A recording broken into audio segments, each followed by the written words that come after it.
Ma'am, sobrang sulit.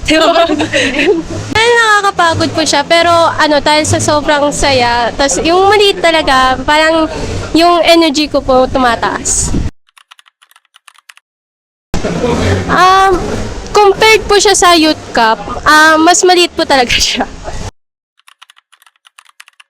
Yes po, yes na yes. Jabez Tolentino, group ng CF Moto 450 SR, yung SR Squad. Makoy Sardenya, R15 down south. Marco Diaz, R15 down south.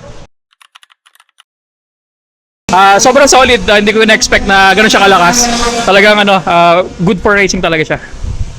Ako medyo nahirapan ako kasi medyo maliit pero malakas yung bike. So, medyo may adjustment talaga sa bike.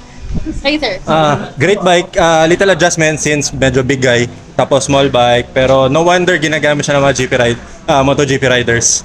Great bike, okay siya. Definitely. Yes, kung meron pagkakataon na rin. Yes, most likely. Most likely.